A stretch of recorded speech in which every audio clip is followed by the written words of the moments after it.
compte maintenant de 1 à 3. Et à mon 3, tu vas te connecter sur le sujet de la météo actuelle. 1, 2 et 3.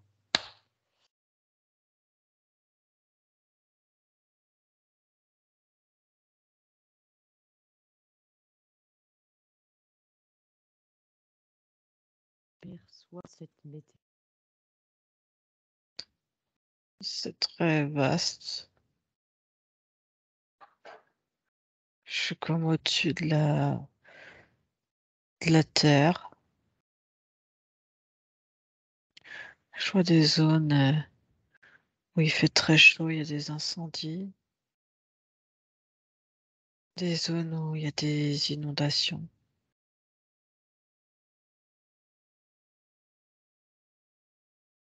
Des endroits où ça fait comme des... C'est pas des tornades en ce moment, mais ça fait comme des... Ouais, des cyclones. Est-ce que tu ressens que cette météo, on dirait, normale, naturelle, perturbée?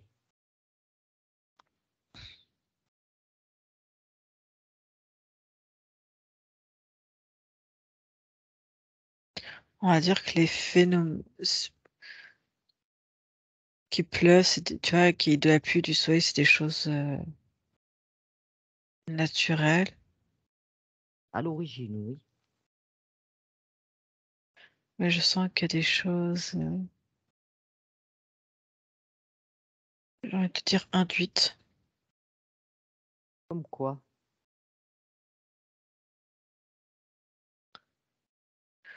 Je sens qu'à à certains endroits, on peut envoyer comme, je sais pas comment ils disent ça, on va, ça fait monter. T'as l'impression que c'est comme un éclair, mais un éclair qui est ascendant. Tu vois des tubes d'électricité. Enfin, c'est pas de l'électricité, c'est d'énergie qui monte à certains endroits. Et tu sais que ça va créer une certaine dynamique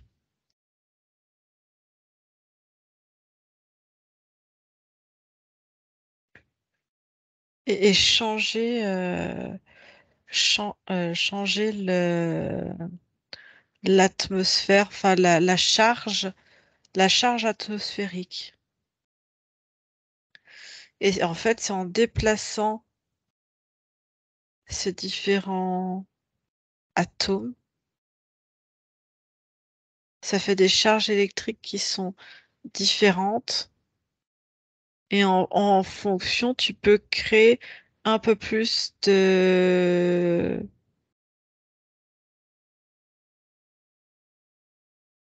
charge électrique où tu peux modifier en fait la, la pression atmosphérique. Quels endroits sont touchés par ces phénomènes?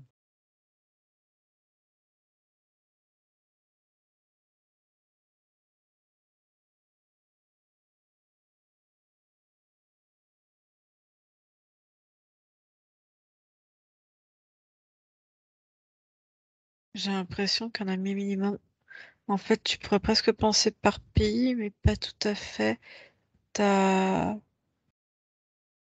Ça fait comme une tige comme ça. Et t'en as à certains endroits. J'ai l'impression que c'est par rapport à des superficies. Et t'en as même dans l'eau. Même dans l'eau. Ouais. Il y a combien au total de ces tiges sur la Terre? Pour information.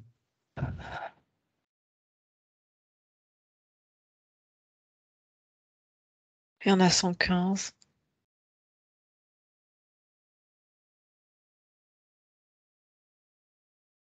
Elles sont placées par qui ces tiges?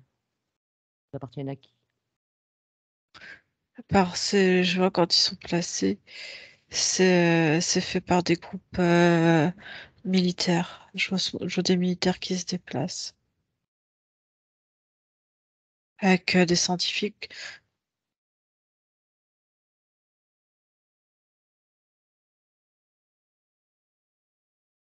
Alors si je te dis, Anne-Julie, projet HARP, H-A-A-R-P, est-ce que ça a un lien?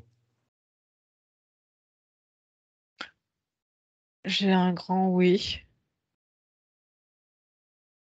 mais c'est quelque chose de très, on va dire, très confidentiel. J'ai l'impression que c'est extrêmement protégé. Extrêmement protégé, c'est certain. Il y a des scientifiques qui travaillent et ils utilisent des travaux. Je sais pas, ce qui me vient, c'est les travaux de Tesla. Ils ont volé, ils ont surveillé, ils ont volé des travaux qu'a fait Tesla sur le travail de l'énergie en fait. Ouais, ils se sont basés sur ces recherches pour après, Ouais, j'ai l'impression que oui, il y a des documents qui lui ont été volés ou qu'on aurait fait croire détruits. En fait, ils ont été récupérés. alors tu vas aller, Anne-Julie, à l'origine de ce projet. Tu vas aller trouver ce projet. À mon 3, le projet HARP. Un, 2 et 3.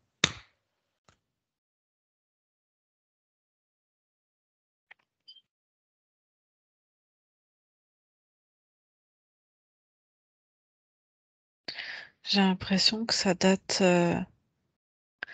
été vraiment mis en place. Encore plus concrètement, j'ai 1964 qui vient. Mais j'ai l'impression qu'il y a comme si des gens avaient cherché un petit peu dans leur coin. Ça me recule encore sur les périodes de la Première et surtout de la Seconde Guerre mondiale. Des gens qui ont pu continuer à faire des travaux, des recherches,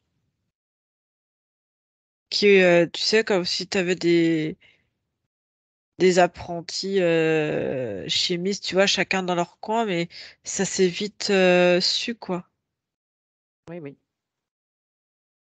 c'est bien ce que j'ai trouvé dans mes recherches. Ça aurait Et vraiment commencé, Seconde Guerre mondiale après. oui, parce que je vois Hitler, je vois vraiment la Seconde Guerre mondiale, mais je vois que ça a pris, on va dire, une structure, une forme. J'ai 1964 qui apparaît.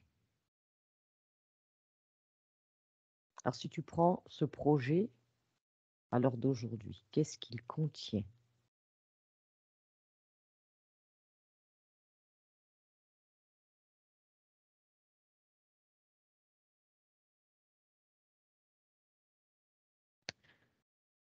Il y a plusieurs scientifiques avec l'armée. Je vois qu'ils Des sont basés sur pôle Nord, comme on nous représenterait entre guillemets la carte du monde, qui n'est pas tout à fait exacte. Et on va dire que ils font aussi l'étude sous-marine parce qu'il y a des choses cachées au niveau marin à des profondeurs extrêmes. Et si tu veux, c'est comme si nous on était dans une bulle contenue dans une certaine pression atmosphérique. Et que au-delà de cette frontière terrestre et maritime, la pression est complètement différente. Et si tu ne, déjà si tu ne contiens pas cette pression correctement, ça peut avoir des répercussions sur ce qu'ils essayent de garder secret, sur la barrière qu'ils ont mise en fait.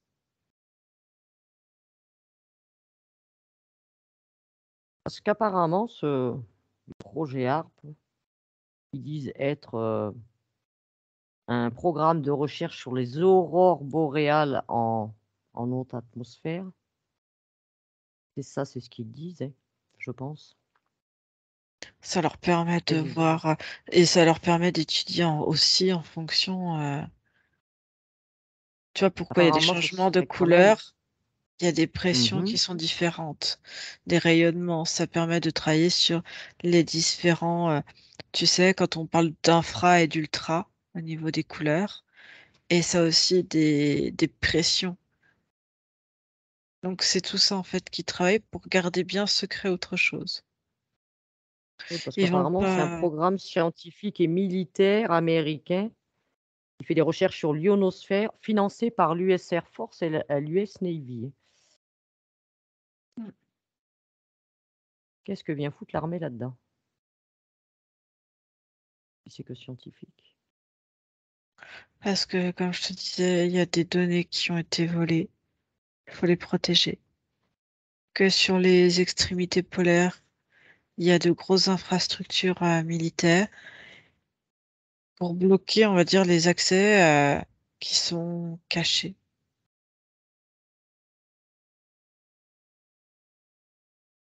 Alors apparemment, ce HARP, ils auraient un site qui serait situé à Gokoma, en Alaska. Va sur ce site, Anne-Julie. Le site de HARP à Gokoma, en Alaska. À mon 3. Ouais, je 1, suis au pôle 2 et Nord. 3. C'est de là qu'ils ont toutes les informations. Parce qu'en fait, ils sont quasiment, même si on n'a pas accès à toute la surface du globe, je vois qu'ils sont en haut, ils peuvent atteindre encore plus facilement le noyau terrestre. Et je te dis, il y a des infrastructures, marines, il y a des endroits en, en intramer où tu n'as pas accès et tu vois, ça fait vraiment, en plus, tac, comme ça. Tu vois, ils peuvent vraiment se rejoindre, et gérer s'ils ont toute cette gestion du centre du noyau terrestre et toutes les informations avec leurs capteurs en plus, ils peuvent encore mieux maîtriser, le monde. Alors, quel genre de maîtrise font-ils? Qu'est-ce qu'ils font actuellement?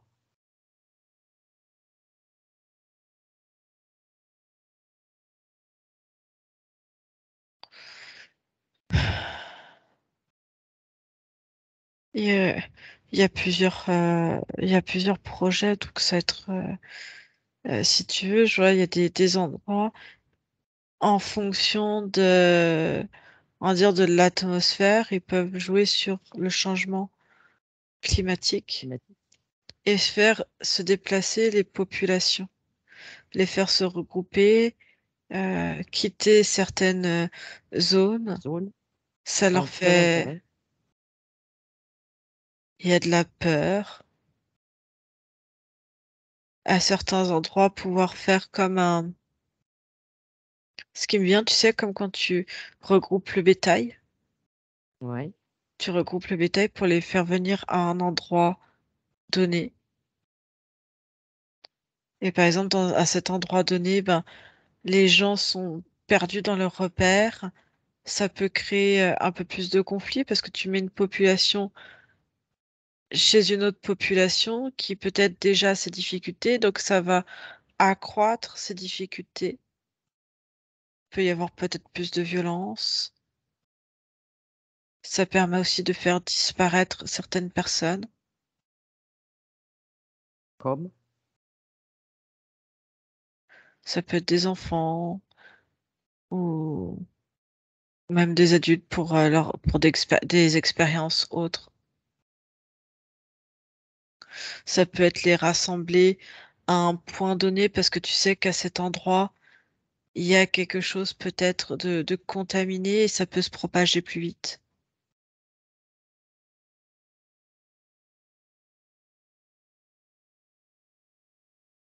Regarde tout l'ensemble de leurs projets. Cite-moi-en plusieurs, Anne-Julie.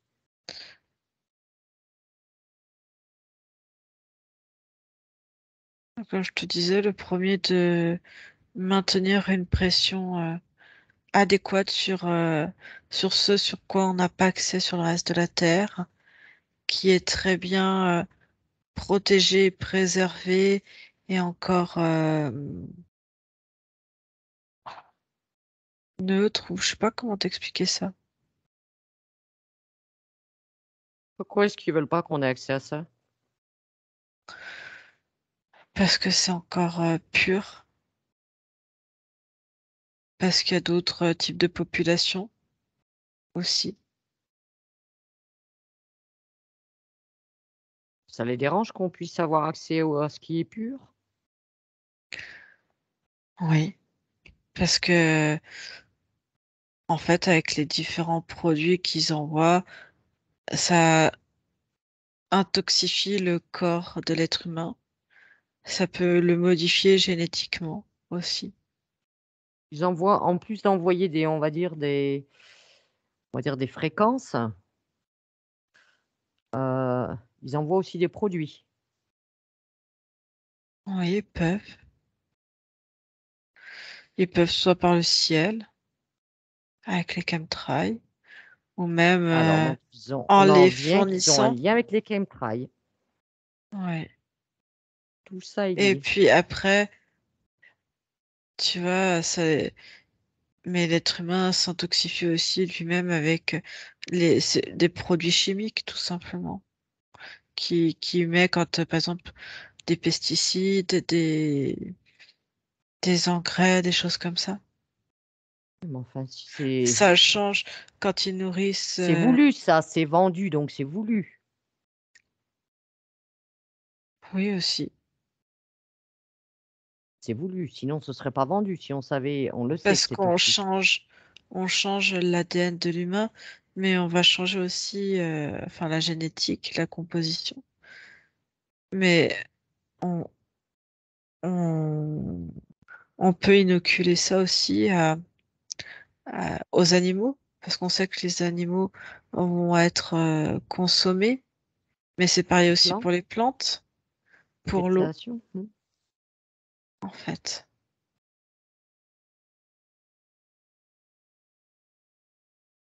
Est-ce qu'ils peuvent se servir de ces fameuses antennes? Est-ce que tu les as vues, ces fameuses antennes qui sont sur le site à Gokoma en Alaska? Apparemment, il y aura à peu près 180 antennes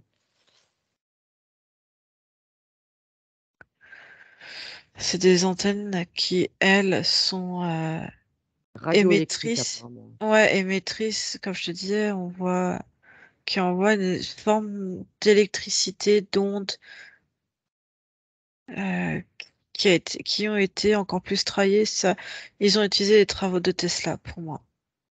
Et t'as d'autres ondes qui sont plus, qui vont être conductrices. Tu sais, c'est les 115 que je vois qui sont les autres étalés dans le monde. Et je te dis, il y en Mmh. a sous l'eau. Parce que la matrice dans laquelle on est, elle est effectivement, on va dire, aérienne terrestre. Mais je vois que dans l'eau aussi, il y a des endroits où tu ne peux pas avoir accès. Alors on peut pas y avoir accès parce que c'est trop en profondeur ou parce que c'est gardé? Non, c'est comme si tu avances. Tu vois, cette pellicule, il y en a qui l'ont décrite, cette forme Mmh. ovale. Et ben, pareil, t'as la même chose dans l'eau. Tu peux pas. C'est bloqué. Il D'accord. y a des endroits qui sont bloqués. Et c'est pas une question de profondeur.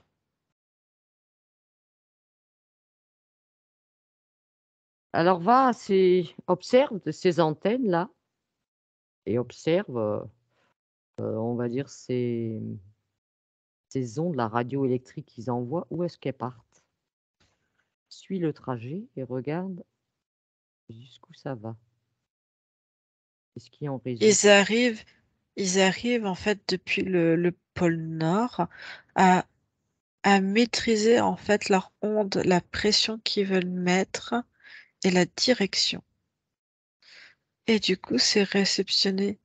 Je te dis, Ça fait comme un arc.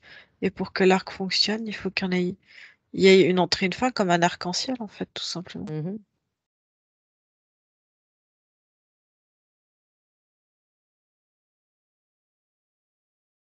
Est-ce qu'actuellement, admettons, prends la France, par exemple.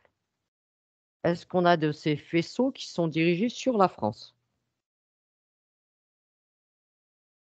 Oui,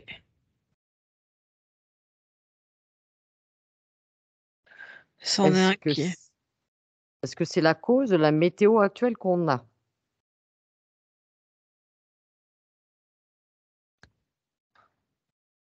Complètement Oui, détraqué.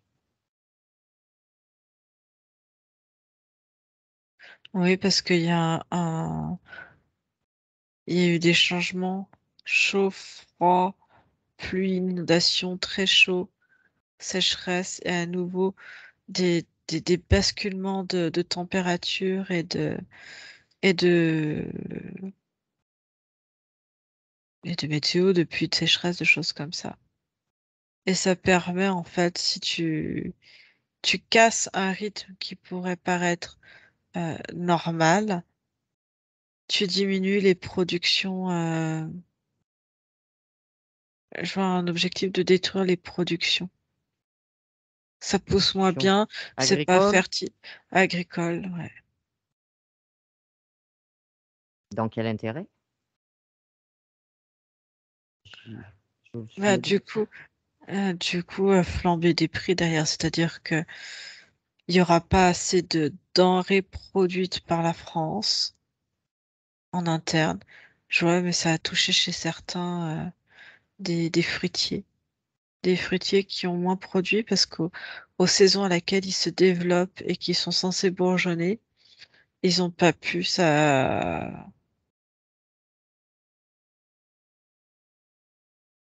Il y a eu des gelées, mais pas plus que ça. C'est vraiment le changement climatique qui fait que ça n'a pas permis l'éclosion, en fait, la floraison pour certains. Moi, d'après moi, il y a pas de c'est pas le gel ni tout ça. Pour moi, ce qui est en cause, c'est chemtrail et après, ils détraquent le climat à travers des pluies et tout et pour que ça rentre dans la terre. Moi, c'est ma pensée. C'est mon point de vue. Mais là, je vois que du coup, ça réduit, euh, ça réduit les denrées. Donc, ils vont avoir une mainmise sur ce que l'homme pourra produire et la qualité de la production. La qualité, la quantité. C'est toute la France, là, qui est bombardée ou des lieux qui sont ciblés?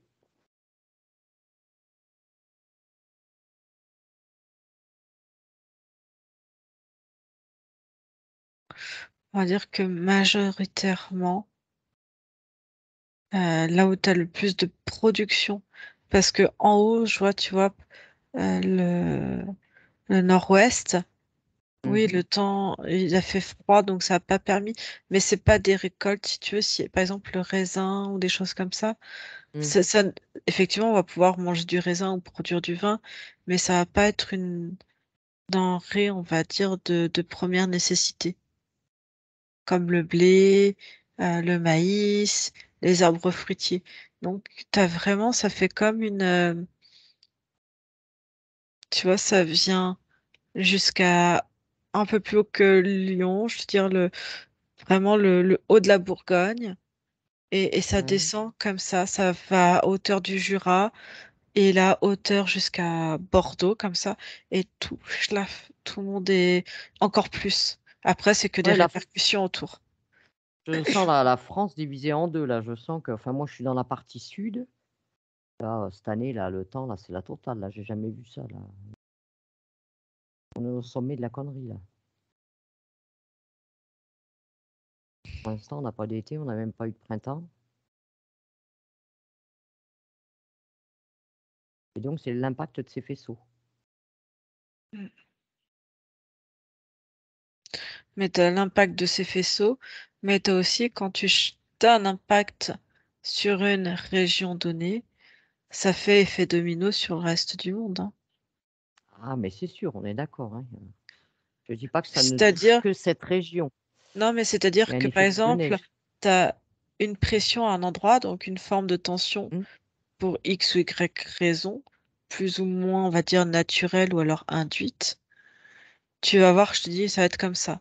Là, ici, tu vas mettre une certaine pression, ça va faire comme ça, mais du coup, ça va pas rester que là. Donc ici, ça va commencer aussi. Donc, hop, Oui, la ça se charge, elle va répercute. changer. Voilà.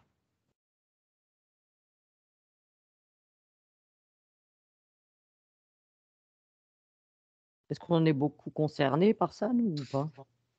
Est-ce qu'il y a Oui, des pays plus ciblés que nous? On est bien concernés? on est bien concerné, toute l'Amérique du Nord. Là, c'est important, tout le haut de l'Amérique du Nord, de détruire les les productions céréalières. J'ai l'impression qu'ils ont ouais, beaucoup de production céréalière et tout est en train de partir en fumée.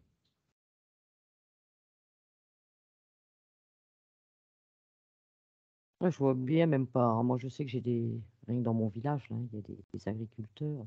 Ils savent même plus, ils savent plus s'ils doivent aller couper ou pas, faner, pas faner, parce que le temps est complètement instable et quand tu coupes, tu es obligé d'attendre 2-3 jours que ça sèche.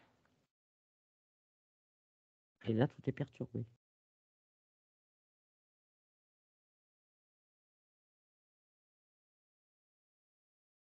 Est-ce qu'il existe des moyens de contrer ça?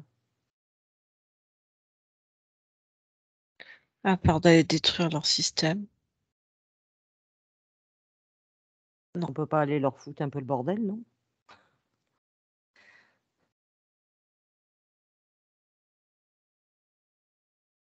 Après tout, ils gênent pas.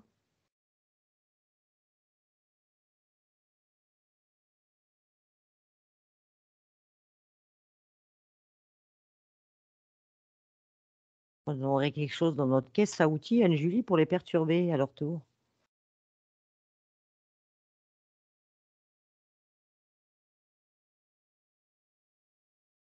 On peut pas les inverser, ces faisceaux-là?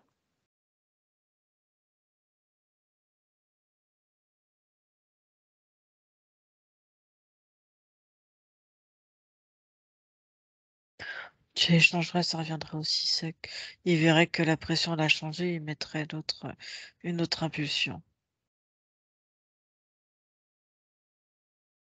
Donc on peut rien contre, tout ce projet.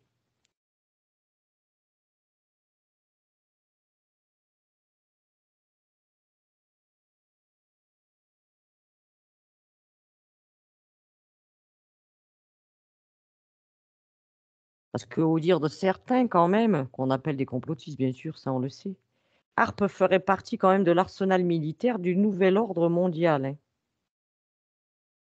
dans le cadre de l'initiative de défense stratégique apparemment.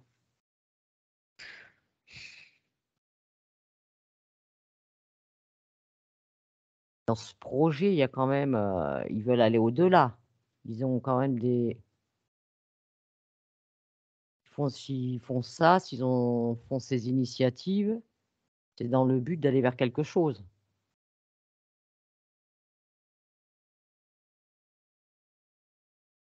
Gérer le temps.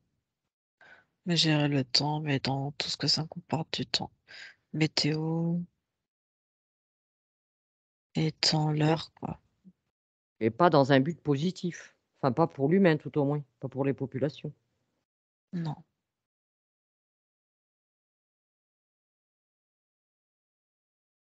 Est-ce qu'avec ces fameuses antennes là, ces fameux faisceaux, est-ce qu'ils ont déjà déclenché des tremblements de terre, des choses comme ça? C'est pas le même mécanisme.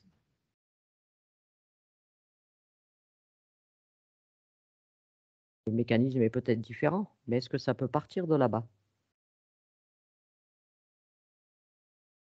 C'est pas la même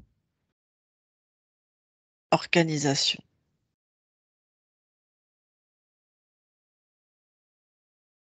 D'accord. Tu veux dire c'est pas HARP ou alors ce que c'est HARP, mais qui contient plusieurs organisations à l'intérieur? Non, ils sont en lien avec d'autres organisations, mais ça fait pas partie de leur branche. c'est pas eux directement.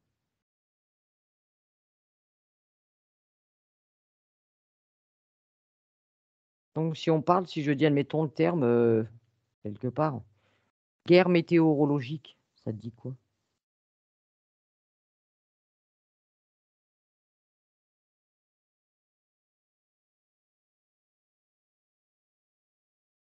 Rien de plus, quoi. C'est juste eux qui ont la main mise sur le climat. Parce que quand même c'est, apparemment ça peut être des armes quand même à haute fréquence. Ils balanceraient, d'après des schémas que j'ai vus, des hautes fréquences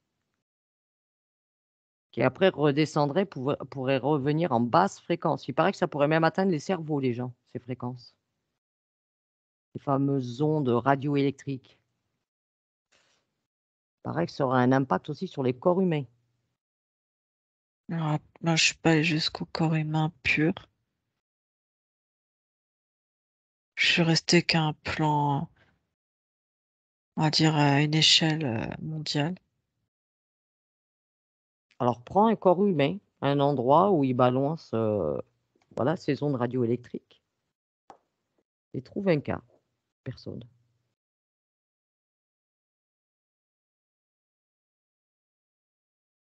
Qui serait touché par ces ondes.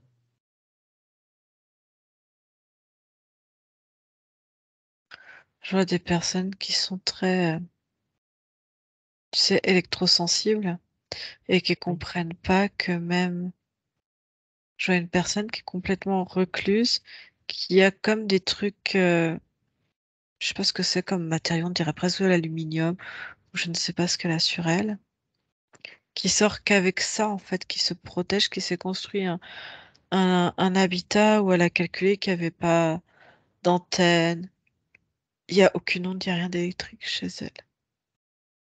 Pas de radio, pas de télé, pas de téléphone, pas d'internet, pas d'électricité.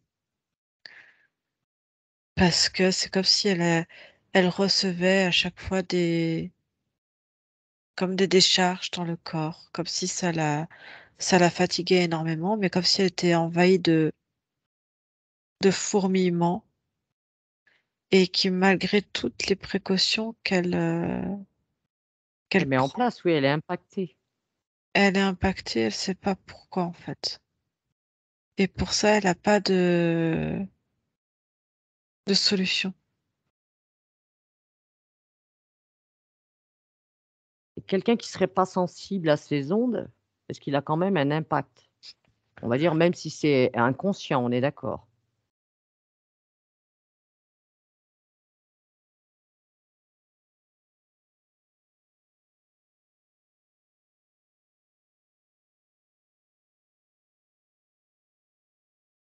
Ça va plutôt être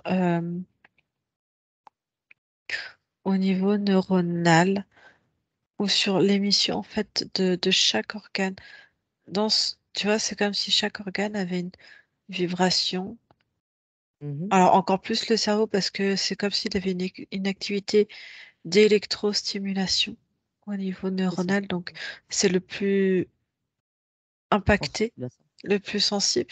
Mais si tu veux, chaque organe a une onde, a une vibration dans le corps, mais qu'elle émet aussi des fois à quelques millimètres devant ou derrière le corps, jusqu'à quelques centimètres pour certains. Et si tu veux, si une onde est trop proche, elle va rentrer dans ce champ et du coup peut modifier ou altérer le chemin fréquentiel de l'onde. C'est comme si l'onde, au lieu de faire, je te dis n'importe quoi, des spirales régulières, Mmh. et ben tout d'un coup, hop, ça venait et ça allait aplatir cette onde, et du coup, elle va faire juste des vagues. Elle sera plus spirale, mais des vagues. Donc du coup, l'information aura des répercussions soit sur la réception ou la transmission de l'information. Et D'accord, du coup, une défaillance de l'organe en lien qui réceptionne l'information ou qui l'émet. bien sûr, ça va de soi. Ça va faire comme s'il y avait une absence de corrélation, voilà. Est-ce que ces ondes, Anne-Julie, elles sont bombardées H24 ou est-ce que c'est par période?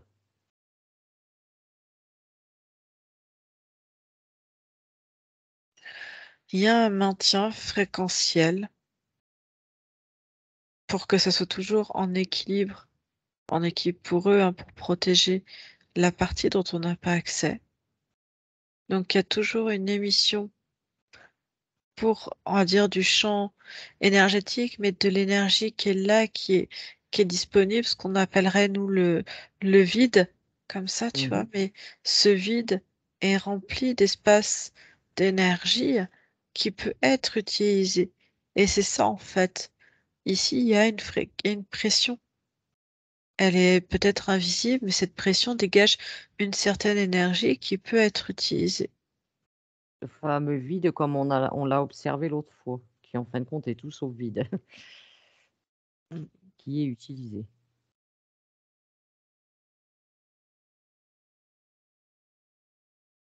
Donc si je comprends bien, notre météo va jamais revenir à la normale. Et j'ai envie de te dire, ça a ça a toujours évolué en fait. Leur but, c'est de nous faire évoluer vers quoi là? Ça va être quoi notre, météo?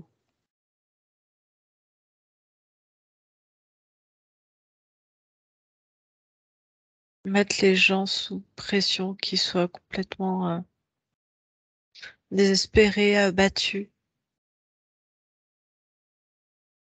Alors que je vois que certaines personnes se disent, ok, mais t'as des personnes qui vont chercher des alternatives en fait. Parce que l'être humain est très intelligent et il peut trouver des alternatives pour sa propre production. Alors oui, ça sera encore soumis à peut-être des pollutions autres, mais il va réussir à faire pousser malgré ces conditions-là. Oui. Alors, ah bah, c'est sûr, hein, de toute façon, comme je dis, le biologique, tout ça, en soi, ça n'existe pas. Il y a toujours, quoi qu'il arrive, hein, l'air est pollué, la terre est polluée, peut pas être, bio à 100, mais on limite les dégâts, on va dire. Ouais.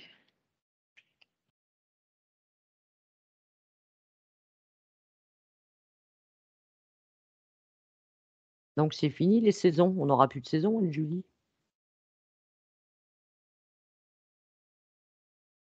Moi, ça permet quelque part de. Avant, les gens, tu vois, étaient réglés, ils savaient où ils allaient. Ça permettait aux gens de s'organiser les saisons. Là, ça va déstabiliser toutes les organisations, toute la structure temporelle.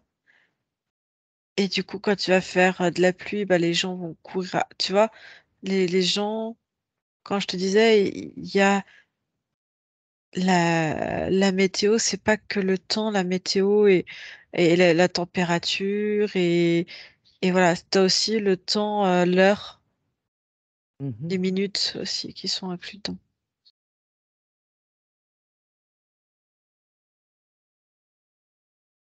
Les gens vont être perdus. Déjà qu'ils sont compressés, encore plus sous pression.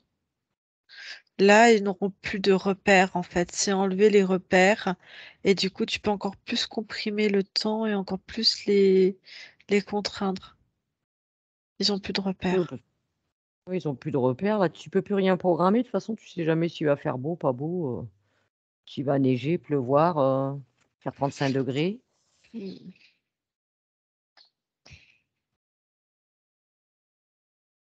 D'accord.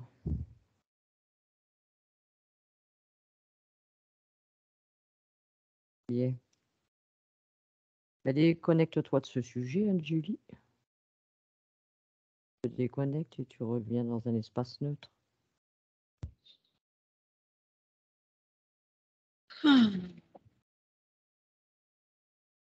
Et si je te parle des tankers, là, dernièrement, est-ce que tu as entendu parler des tankers d'eau qui Non. partiraient tous les jours? Alors attends, je vois Et des alors, wagons. Alors je sais pas de quoi tu me parles. Ce qui me vient, C'est des comme Ça des partirait grands. de Fos-sur-Mer et Martigues, principalement. Ouais, je vois quelque chose qui quitte la France, c'est comme des gros conteneurs d'eau Oui. et qui partent sur enfin c'est pas des, c'est comme des wagons qu'on pose, enfin ça fait des gros conteneurs qu'on pose sur des bateaux et Mhm. les, et les- et je vois ça fait un sacré tour en fait, enfin Apparemment, il partirait vers ça, l'Afrique et le Proche-Orient. Suivez ces bateaux, ça va où? Il est dit Afrique et Proche-Orient, hein, après. bah, j'en ai qui y vont. C'est comme, tu sais ce qui me vient, c'est pour remplacer c'est comme un paiement en nature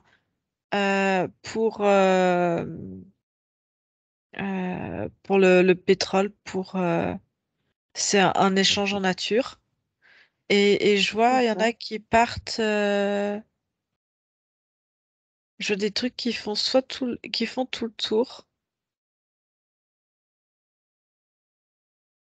J'arrive pas à comprendre parce que je vois ça descend comme ça droit, mais je vois qu'ils partent et ça passe en travers de la Turquie, ça traverse. Ce qui est bien, c'est en direction de l'Arabie, mais Vas-y, va jusqu'au point final, suis-le. il y en a aussi. C'est Mhm. c'est de l'échange d'eau aux dépens qui viennent de France, qui sont pris dans tout ce qui est nappe phréatique, dans toutes les réserves qu'il y a, contre contre l'apport de, Hydrocarbures, apparemment. ouais, pétrole, quoi, hydrocarbures.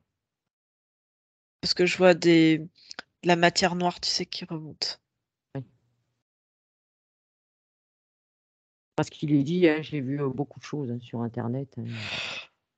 Il est dit que cette eau serait apparemment de l'eau qui viendrait de la Durance et du Verdon. Oui, je te dis, c'est tout attrapé. Je vois quelque chose qui est aspiré par en bas, par dessous. Et Et à ça vide contre, les lacs.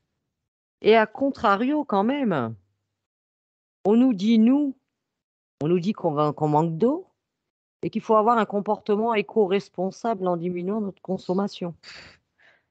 Non. On manque Il y pas d'eau a, en France.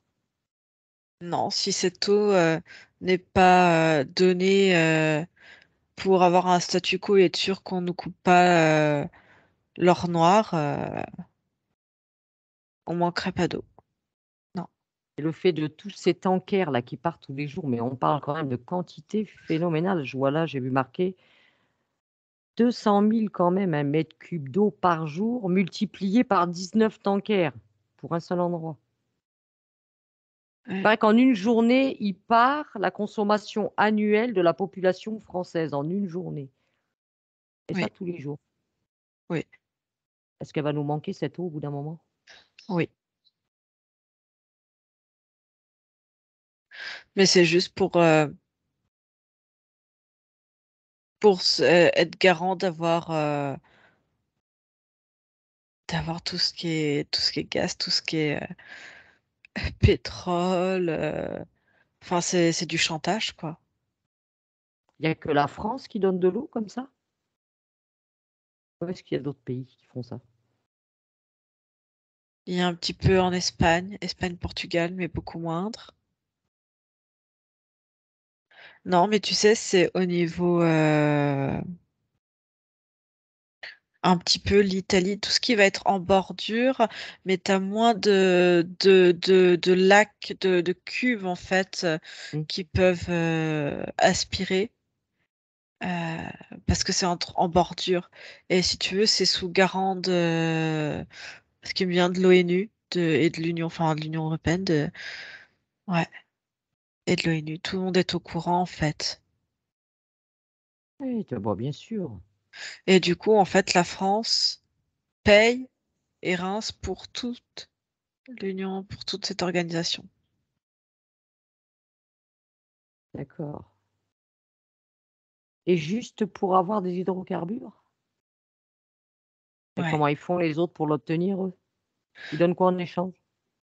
Non, c'est un contrat qui est passé pour, soi-disant, estomper un peu les dettes de la France. Enfin, c'est du chan c'est et il y a du chantage, on garantit pour l'Union européenne, un quota, du pétrole. On va pas casser, on va éviter qu'il y ait des bombes sur les oléoducs, tu vois? Ce genre de choses. Alors ça fait combien de temps, Anne-Julie, que ça dure qu'on donne de l'eau comme ça, qu'il y a de l'eau qui part, qui quitte la France? Par tanker, ça fait combien de temps?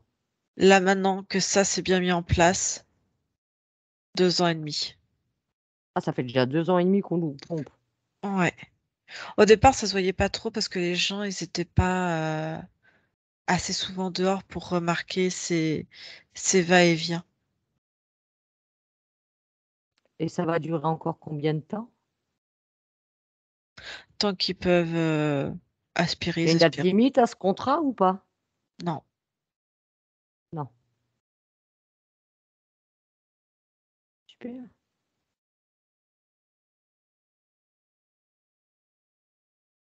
Qu'est-ce qu'on peut faire à l'échelle humaine?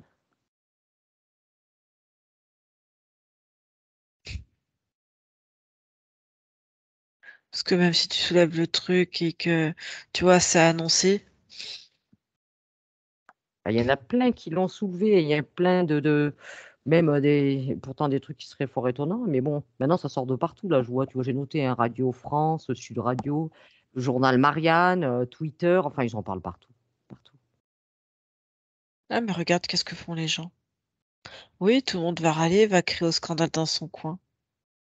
Et ensuite?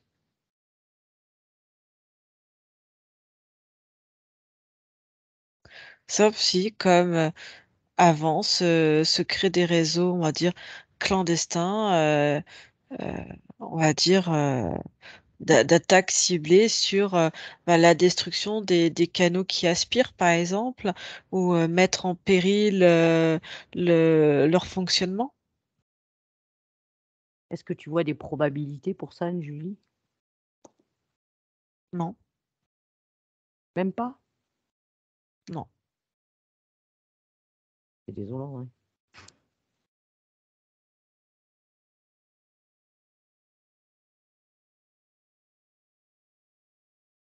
Donc si tu avances dans le temps, ça va donner quoi pour la France, Anne-Julie? Avance sur cette ligne de temps actuelle, en continuant comme ça. On va ret on va retrouver des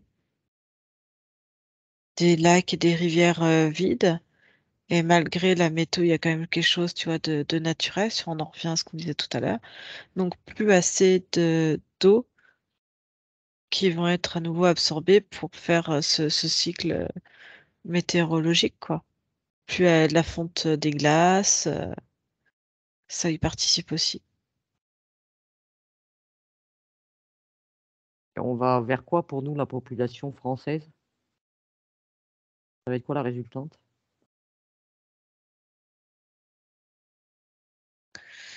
Une sécheresse, un C'est pas mal. appauvrissement un appauvrissement, des sols, et en fait, si tu veux, ça va être comme une guerre. Bientôt, tu as la guerre de celui qui ont le gaz pour se déplacer, et tu as la guerre de ceux qui, en fait, ça va être des guerres de marché, c'est-à-dire que eux, l'eau, elle est même pas redistribuée au peuple, hein. L'eau est stockée comme, moyen de pression, en fait. Oui, bah, l'eau est vitale, hein, donc c'est vraiment le de base dont on a besoin, nous, hein. L'essentiel, c'est l'eau.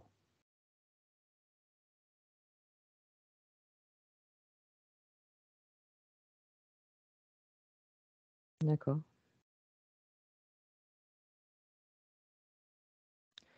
Est-ce que tu vois autre chose d'important, Anne-Julie, que tu voudrais nous partager?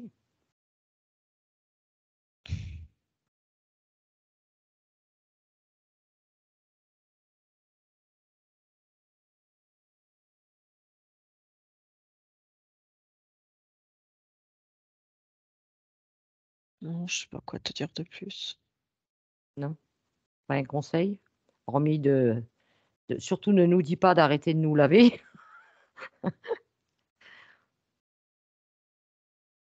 Je comprends mieux maintenant. Bah, enfin, de toute façon, je comprends mieux. Si j'ai fait cette enquête, c'est que quelque part, je le savais déjà il y a un moment, mais bon. Quand j'entends dans la bouche des gens: «C'est la sécheresse et tout, regarde les lacs», ils s'arrêtent au visuel. Moi, je comprends pas qu'avec toute la flotte qui nous tombe sur le coin du nez, on arrive quand même à dire qu'on manque d'eau. Et les gens, ils ont même pas la logique de se demander où part cette eau.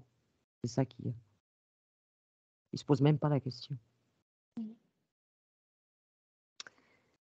Enfin bon, eh ben, je te propose, je vais te ramener, petite Anne-Julie. Alors maintenant, Anne-Julie, déconnecte-toi bien de tout et de tous. Parfaitement déconnecté. En refermant bien tout ce que tu as pu ouvrir durant cette recherche.